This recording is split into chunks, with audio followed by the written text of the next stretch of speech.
mi pelota. Está buena, papi.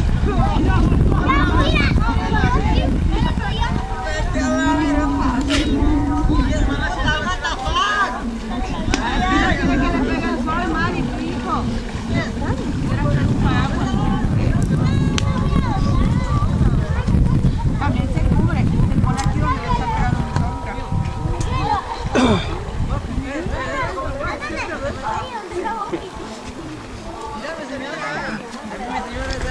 A ver, Miguel, ¿qué nos ofrece aquí San Marcos Huacatzingo? ¿Cómo ves?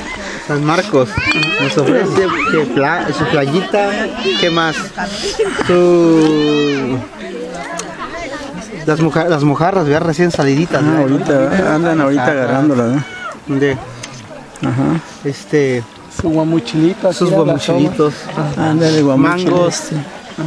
Ahí están los mangos también, hay toda una hilera de árboles de mangos. Órale. Y el ambiente aquí familiar, ¿verdad?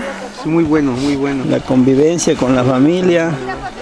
Los niños pueden jugar fútbol aquí en esta parte del centro de la corriente, del río, donde en estos tiempos se baja pues la corriente, ¿no? Hay menos agua, así es que se puede uno bañar bien, a gusto, sin riesgos de que alguien se vaya a ahogar, ¿no? Está muy bien. Y se puede visitar también el pueblo que está ahí enfrente, lo estamos viendo, San Marcos Huacatzingo.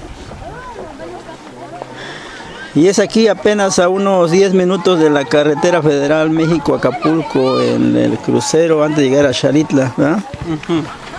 ¿Verdad, tío? ¿Cómo la ve? Tráigase sus chelitas, su mezcalito, lo que quiera, pues aquí la puede disfrutar. Tequila. Puede mezcal, ¿no? O el mezcal, y aquí mire también puede cocinar, traiga su parrilla, ¿verdad? Aquí los jóvenes, las jóvenes todos están conviviendo, botaneando, ¿ah? Ese pollito asado. Y ahorita vamos a esperar a las mojarras, pues que andan por ahí todavía persiguiéndolas con las redes.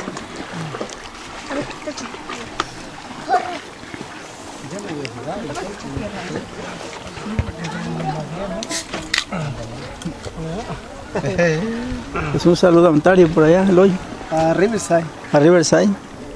Riverside, California. Y los alrededores de Los Ángeles. Desde aquí, de San Marcos. Huacatzingo. California. ¿Cómo se llama la playa esta de ahí en California, arriba de Los Ángeles? Santa Mónica. Santa Bárbara también, ¿eh? Santa Bárbara, Santa Mónica. Ajá. Órale. Muy bien.